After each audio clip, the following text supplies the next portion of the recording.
What is up, mystery gang? It's been a while since I just sat down and made an entire video without any interruptions, anything going wrong. So that's what's gonna happen because I need it to help my sanity. I just lost the train of thought. I have been up since I didn't fall asleep till 3 in the morning. Okay, so if we're a little cuckoo and delirious and hallucinating, that's why. I'm not on drugs. I am just horribly sleep deprived. I'm out of breath. I did a little story swap with my friends who have a podcast. Once I pull it up, it's Haunt Her, I Barely Know Her, and then podcast. They post like amazing stories and stuff. I absolutely love listening to them. They're so funny. But they tell spooky stories every Friday. You can email them your stories if you have any, which is what I did, and then they sent me one back. So I am going to read the story that I got, and then they're gonna read the story that I sent. And so it's just a fun little thing. So I'm sure that my story will be there at some point. I sent them one story already, which was so much fun to do. They're so fun. If I would stop being brain dead and remember where to go to get to the story, I could do this. It's called Oops, I Done Did Haunted My Own House. I love that. Like, I absolutely love that. Like, who doesn't? Oopsies are okay. Oopsies are 100% okay. There is nothing wrong with that. I make oopsies, big oopsies, little oopsies every single day. But Tyler is also here to deal with the consequences after. So I have something to fall back on when I make the big oopsies. The little oopsies, I just kind of get like a side glance and a but you know. So in 7th or 8th grade, a friend of mine, Taylor, ended up having a birthday party. Of course, being typical kids, we ended up getting a Ouija board, not ever knowing how to use one or even knowing we needed to close one out.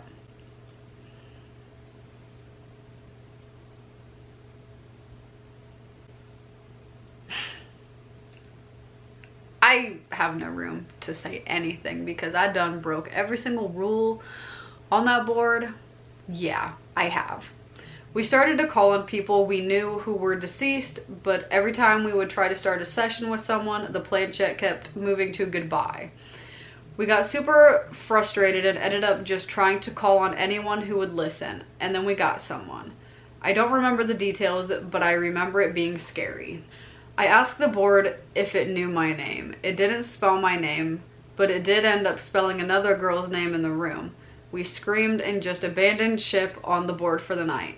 Later on, the birthday girl ended up making a phone call to someone, and she and everyone else in the room heard a growl on the phone, which brought my friend to hang up. The other person on the line swears it wasn't them that made the noise because they were talking when the noise in the background was made. We all went to sleep. I don't remember if anything else happened other than me and a friend hopped back on the board the next morning. We found the person who was communicating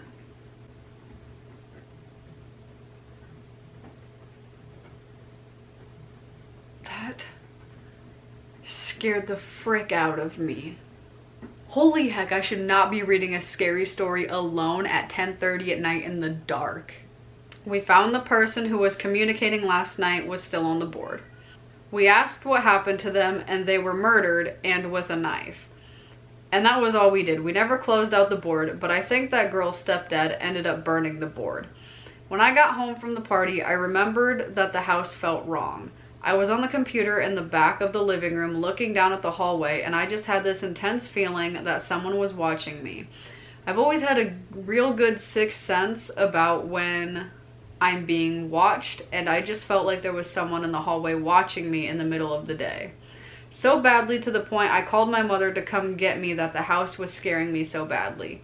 Which is interesting because my mom is a sensitive person to feelings. She, one time when she was younger, was touring a house with a realtor, and she felt fine throughout the house and even the other houses she went into. However, when she went to the second floor of the house, she got this intense feeling that she wasn't welcome and ran out of the house. So when we moved into that house, she said she never felt any bad juju in the house, not until after the day she picked me up. She would kind of get bad vibes down towards the bedroom at the end of the house. Now, I've always hated the house, but I can't remember when it started. However, I've always had bad feelings in the hallway of my house, and my co-host can attest to the creep vibes. I have always loathed the back hallway in my dad's room. Off of his bedroom, that was a hallway shaped like a T. If you went straight, it was a back door to the outside, and if you turned right, it was a hallway with closets on both sides and his master bedroom at the end. I hated it. It creeped me out. I always had vivid nightmares about a dark, tall figure that would loom in that hallway. F that hallway. But after the Ouija board, which my co-host Zoe pointed out things started happening afterwards, the house started getting weird. And I never put it together that it was after the Ouija board that stuff started to go down. It was my co-host that put 2 and 2 together. I am alone in this apartment at 10:30 at night reading a scary story. I'm okay. I'm fine. It first started when my dad would go on weekend trips and my mom and I would come up to the house to check on the animals. My parents were divorced at this time. My mom would always put the TV on for the animals on low just to keep some noise and lock the doors and leave.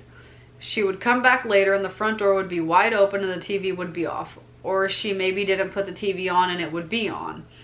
One time she came up to the house and the back door was open, but the front door was still locked and closed. My mother is a super paranoid person, so it was never questioned if she actually locked the door or not. And it was also a cathode ray tube TV, so there was no sleep function for it to be turning on and off. We, for the longest time, thought it was our noisy neighbor that would come and creep in the house. My dad asked him, and the neighbor denied it was him. Now it makes more sense. It was the ghost in the house. At the time, we had the Siamese lynx point by the name of Ginger.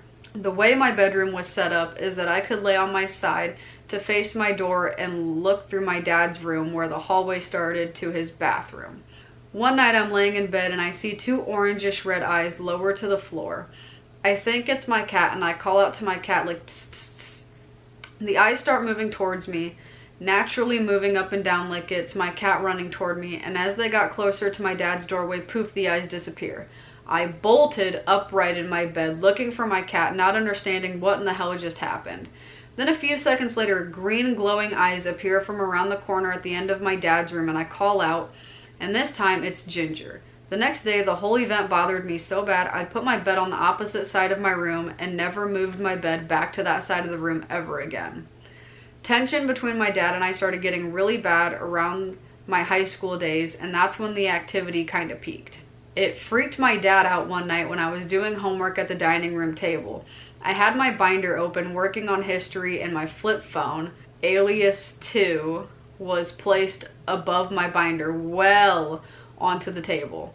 I realized I left a book in my room, so I got up with headphones in, listening to music, and walked down to my room.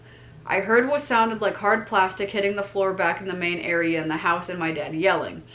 I honestly thought he dropped the TV remote and swore out loud. I walked back down the hallway, and when I got back to the table, immediately realized my phone was gone.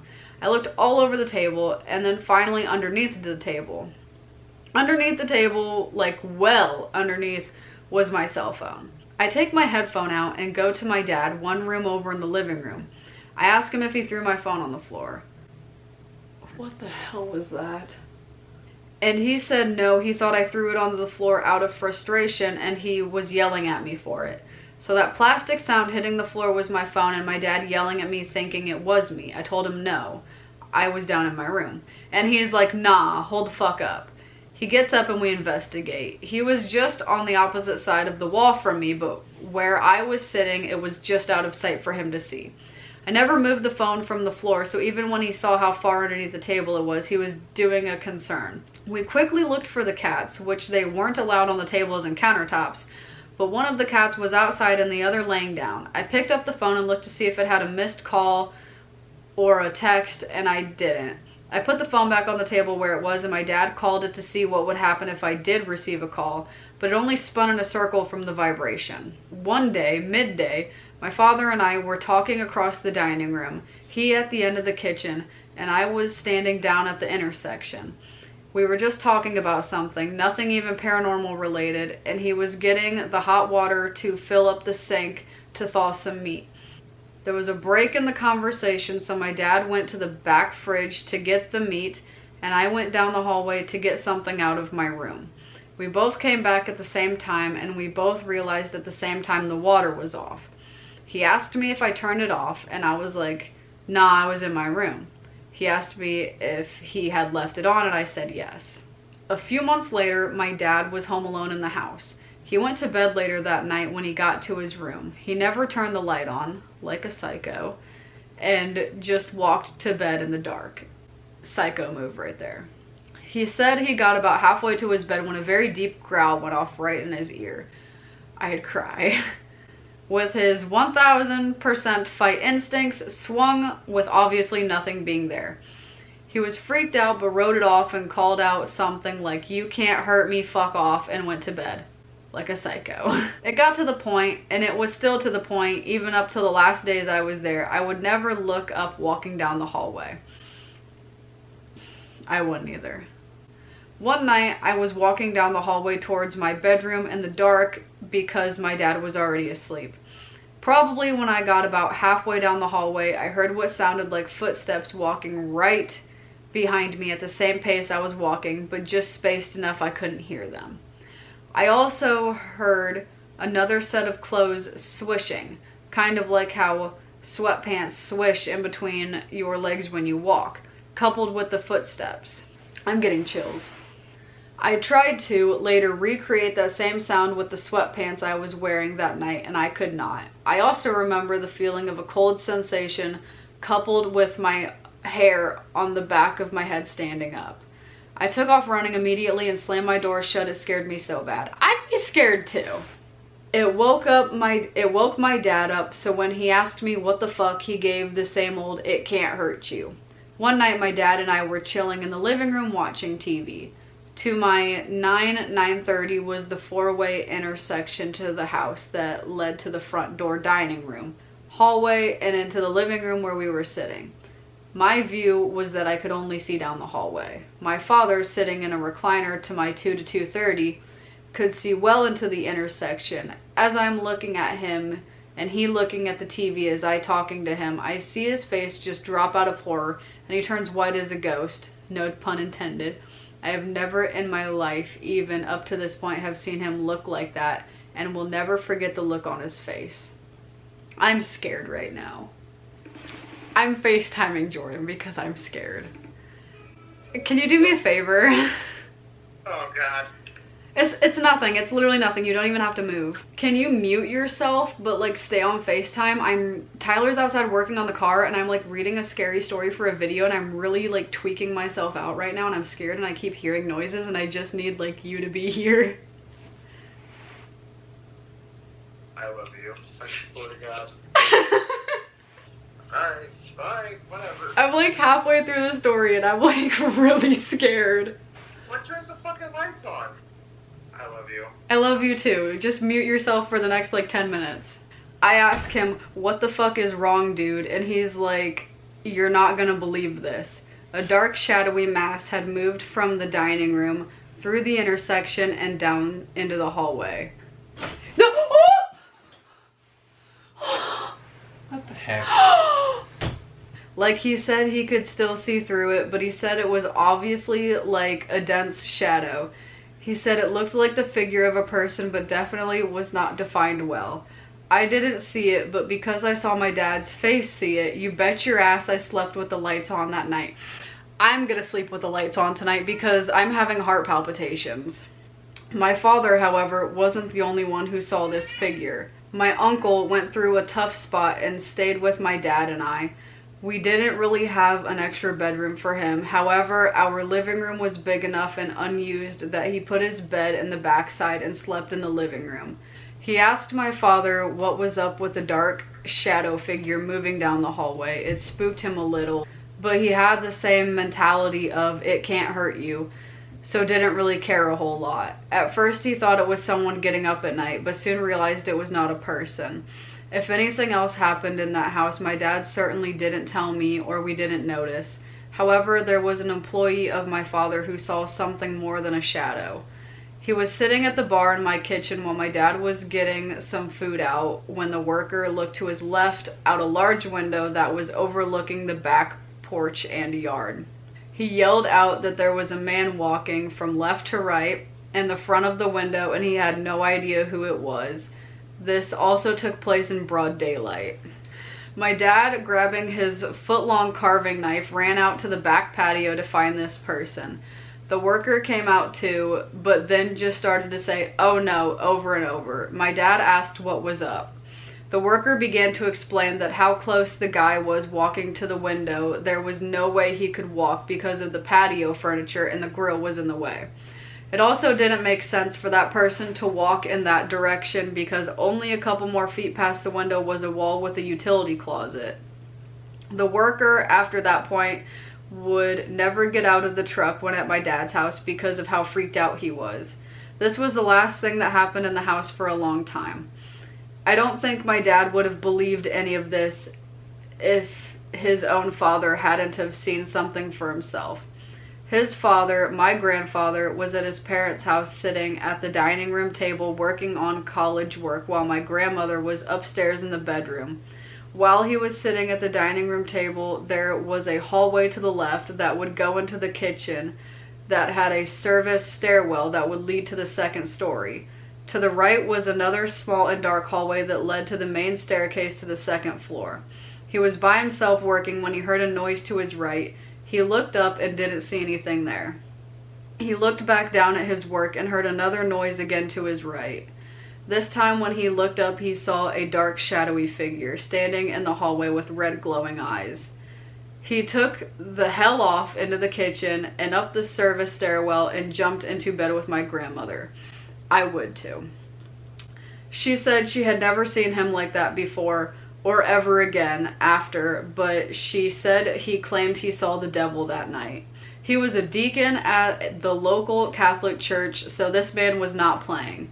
My father knew this story about his own father, so it definitely allowed my dad to believe and talk about everything that was going on in this house. Until Haunt Her, I barely know her. I love this. My co-host Zoe would come up to the house to record episodes because it was quiet and we had plenty of space to move around. We started talking about ghosts, doing research, and telling each other stories in the house, so being spooked in the house was becoming common. I'm spooked right now. During one of our earlier episodes, Zoe and I were in the middle of recording when we heard footsteps going down the hall. We had the door shut so the dog wouldn't come in and bug us, so we didn't see anything. I immediately jumped up and opened the door to see who was home because it was just supposed to be the two of us. No one else was home and the dog was passed out in the living room. The footsteps also didn't sound right. They almost sounded ethereal, like they did not cause vibrations from normal stepping, but it was still making a ghostly sound. Our mics did not pick up the sound because the gain had been adjusted, so... Zoe and I continued on with recording, but then started to hear knocking high on the wall where the closet was in the room. We stopped again and it went on a few more times and stopped.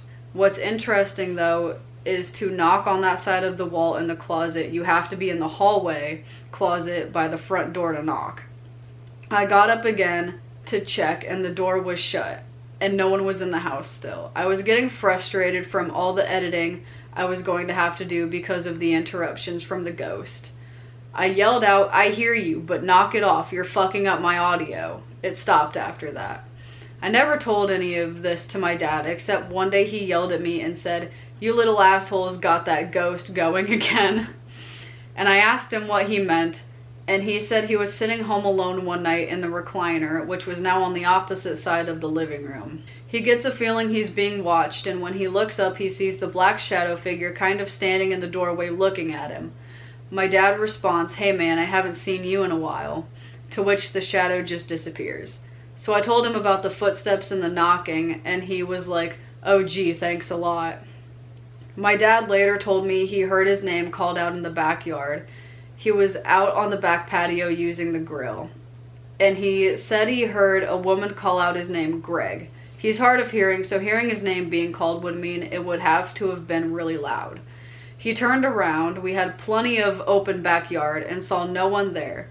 He said it sounded like someone out in the yard, so like obviously not like in his ear, but no one was around. He searched around the house for a woman but never found anyone, and none of our neighbors said later if they were yelling for him or not. The last thing to happen in the house before the house got sold was actually in my room. It was the one and only thing to happen in my room, and I was freaking out. I had a small surgery that had me down for about 2 weeks, so I was in my room for the most part, eating, drinking, and sleeping. I like to recycle, so I had a small stash of a few bottles in my room I was saving to take to the recycling center so my dad wouldn't just chuck them.